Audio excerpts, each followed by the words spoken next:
Hi అండి. అందరికీ నమస్కారం. Welcome to my channel. ఈ వీడియోలో ఏపీ ప్రభుత్వ పెన్షనర్స్ అందరికీ ఇప్పుడే అందిన తాజా వార్త. పూర్తి వివరాలైతే వీడియోలో తెలుసుకుందాము. వీడియో ఎక్కడ గాని స్కిప్ చేయకుండా ఎండ్ వరకు చూసేయండి. అప్పుడే ఇన్ఫర్మేషన్ పూర్తిగా అర్థమవుతుంది. అలాగే వీడియో చూస్తున్న ప్రతి ఒక్కరు వీడియోకైతే లైక్ చేయండి ఫ్రెండ్స్. ఈ వీడియోని తోటి ఉద్యోగ పెన్షన్ మిత్రులతో అయితే షేర్ చేయండి. కొత్తగా మన ఛానల్‌ని చూస్తున్న వారు ఇంకా ఎవరైనా సబ్స్క్రైబ్ చేసుకున్నట్లయితే వెంటనే మన ఛానల్‌ని సబ్స్క్రైబ్ చేసుకోండి. దీని ద్వారా నేను చేసే లేటెస్ట్ వీడియోస్ అన్నీ మీ వరకు రీచ్ అవుతాయి. ఇక ఆలస్యం చేయకుండా వివరాల్లోకైతే వెళ్ళిపోదాము. ఫ్రెండ్స్ ఇక విషయానికొచ్చినట్లయితే సుప్రీంకోర్టు ఆంధ్రప్రదేశ్ ప్రభుత్వానికి కమ్యూటేషన్ రికవరీ నిబంధనలపైన నోటీసులు జారీ చేసింది. ఈ నోటీస్ జారీ వెనుక ఉన్న కారణాలు, సంబంధిత చట్టపరమైన అంశాలను వివరంగా అయితే పరిశీలిద్దాము. ముందుగా కమ్యూటేషన్ అంటే ఏమిటి? ఒక ఉద్యోగి పదవి విరమణ చేసిన తర్వాత పొందే అనేక ఆర్థిక ప్రయోజనాల్లో కమ్యూటేషన్ ఒకటి. ఇది ఉద్యోగికి రావాల్సిన పెన్షన్ మొత్తంలో కొంత భాగాన్ని ముందుగానే ఒకేసారి చెల్లించడాన్ని సూచిస్తుంది. సాధారణంగా ఈ కమ్యూటేషన్ మొత్తాన్ని 15 సంవత్సరాల వ్యవధిలో తిరిగి వసూలు చేయాలనైతే నిబంధనలు ఉన్నాయి.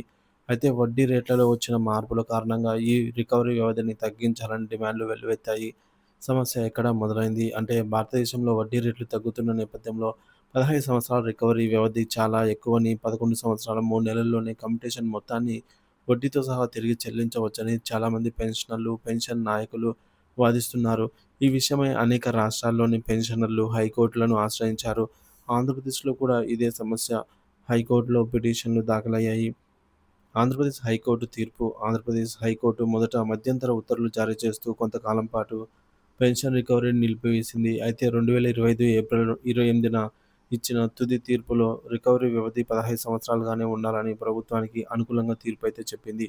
సుప్రీంకోర్టు జోక్యం. ఒక రిటైర్డ్ తహసీల్దార్ కేసులో హైకోర్టు తీర్పును సవాల్ చేస్తూ ఆంధ్రప్రదేశ్‌కు చెందిన ఒక రిటైర్డ్ తహసీల్దార్ సుప్రీంకోర్టులో స్పెషల్ లీవ్ పిటిషన్ ఎస్ఎల్‌పి దాఖలు చేశారు. ఆయన తన పిటిషన్‌లో రూ.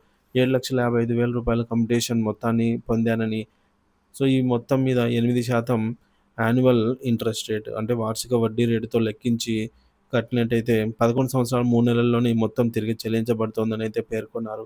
అయితే Andhra Pradesh civil pension rules, commutation rules 1944లోని సెక్షన్ 18 ప్రకారంగా ప్రభుత్వం 15 సంవత్సరాల పాటు రికవరీని కొనసాగిస్తోందని, దీనివల్ల తాను అదనంగా 3 సంవత్సరాల 7 నెలల పాటు నష్టపోతున్నానని వాదించారు.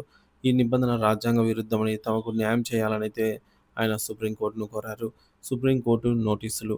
ఈ పిటిషన్‌పై 2025 సెప్టెంబర్ 12న సుప్రీంకోర్టు విచారణ జరిపి ఆంధ్రప్రదేశ్ ప్రభుత్వానికి నోటీసులు జారీ చేసింది. ఈ వివాదానికి సంబంధించిన వివరణ ఇవ్వాల్సిందిగా ప్రభుత్వాన్నయితే కోరింది. తదుపరి విచారణలో సుప్రీంకోర్టు ఈ సెక్షన్‌లోని అన్ని అంశాలను, ఇతర రాష్ట్రాల్లోని పరిస్థితులను కూడా పరిగణలోకి తీసుకునే అవకాశం అయితే ఉంటుంది. సో, మొత్తానికి ఈ కేసు భారతదేశ వ్యాప్తంగా లక్షలాది మంది పెన్షనర్లకు సంబంధించిన ఒక ముఖ్యమైన అంశం. సుప్రీంకోర్టు తుది తీర్పు కమ్యుటేషన్ రికవరీ నిబంధనలపైన ఒక స్పష్టమైన మార్గాన్ని అందించి పెన్షనర్ల ప్రయోజనాలను పరిరక్షిస్తుంది అనైతే ఆశిద్దాం.